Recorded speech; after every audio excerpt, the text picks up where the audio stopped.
Now, Triple H hosted a post-show press conference last night and had a few things to say. I want to give a shout out to Issa, NYC Demon Diva, getting that last question in. Triple H at the very end saw her in the front row, and I guess he saw that she was trying to ask a question the entire time, and Byron Saxton was not calling on her. He was calling a bunch of dudes, and so he kept things going and said, "Can we let the young lady ask a question?"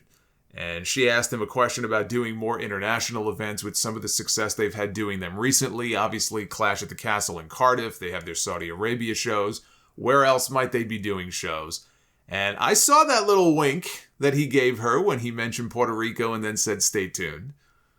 He said that this was the highest grossing Survivor Series of all time and the most viewed. I don't know how they calculate these things now because Peacock subscriptions, I know they've skyrocketed by something like 70% since the start of the year. I think they have over 15 million subscribers now. I mean, all of these streaming services, pale in comparison to Disney Plus, which I think has like hundreds of millions of subs or something ridiculous like that.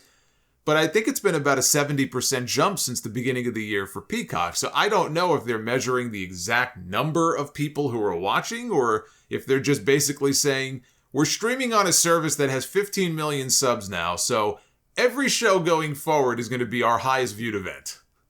We'll see if they say the same thing about the Royal Rumble. I guarantee you they will. They'll say this is the highest viewed Royal Rumble in history. They may just be doing that for every single show now going forward. On making WarGames an annual event at Survivor Series, this is what Triple H had to say. He said, "We'll see. It worked out incredibly well tonight, but we'll see how it goes. We are in the process of looking at the year-to-year schedule as to where things go, but I feel positive about it." I honestly, having seen these matches last night, it might be better if they did one WarGames match each year. I would prefer to see one. One WarGames match each year instead of two. And you reserve it for whatever the best story is at that time. If they have a good story like they did last night, they had a great story, going on with the men, right, like they did with the Bloodline, then you go with the men. If the better story that year is with the women, then you do a women's WarGames. And with the men, maybe instead, if there's an off year where you're not doing a men's WarGames, you do a classic Survivor Series elimination match instead. That's my 2 cents on how I think they should handle it. And if they insist on filling these rings up with weapons, which was, both WarGames matches last night, it was like a carbon copy of each other. Where guys and girls, they're coming down, they're pulling shit out from under the ring, tables, chairs, kendo sticks, right? It's the same shit over and over again.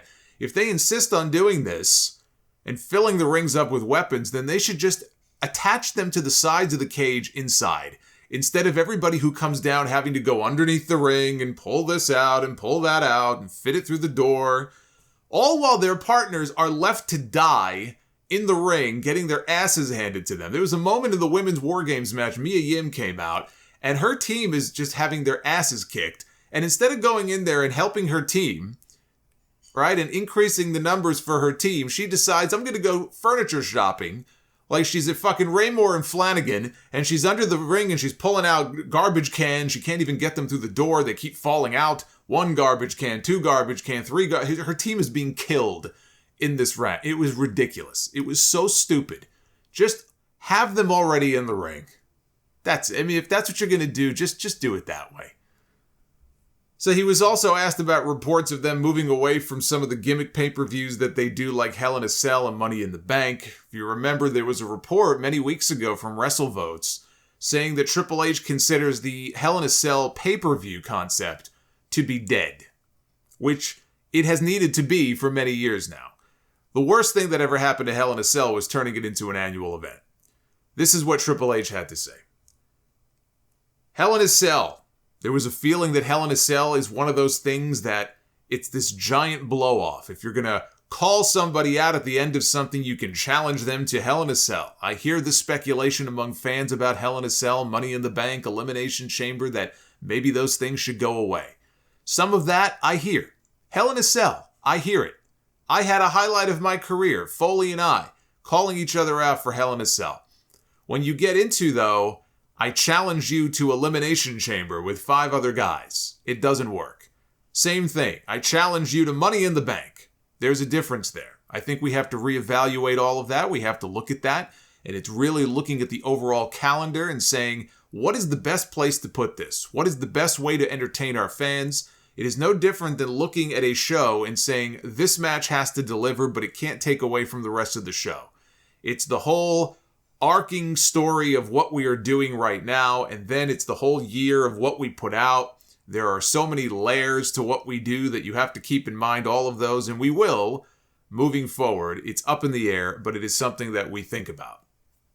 All right, so he started to lose me there a little bit talking about arcs and layers. If you read between the lines, he did not deny the report about Hell in a Cell. He could have come right out and said that, I don't know where that came from. You know, we're discussing it, or I don't know where that came from. That's not true. He did not deny it. I think it's dead. I think Hell in a Cell as a pay-per-view is dead. You heard him right there say a lot of the stuff that I've said.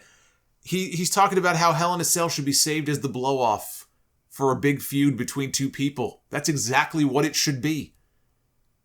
There's been talk of Money in the Bank possibly going back to being a feature of WrestleMania, maybe a women's match on one night, a men's match on the next. You have 2 nights of WrestleMania now. I think that works as an attraction for WrestleMania. Elimination Chamber should still be its own show. Like WarGames at Survivor Series. I think you can leave that one alone, especially if it has implications for WrestleMania. It's not as necessary this year since they unified the titles, but assuming that they will be de-unified at some point, I don't think keeping Elimination Chamber as its own pay-per-view is a problem. And I feel the same way about WarGames. Or rather, I feel the same way about Elimination Chamber that I do about WarGames, in that I don't think there needs to be a men's and a women's Elimination Chamber match every single year. I think they can switch off depending on where it makes more sense to do it in a given year. Maybe do what they did in 2020, where they had a tag team chamber match, and then a women's chamber is what headlined the pay-per-view. They had no singles chamber for the men that year.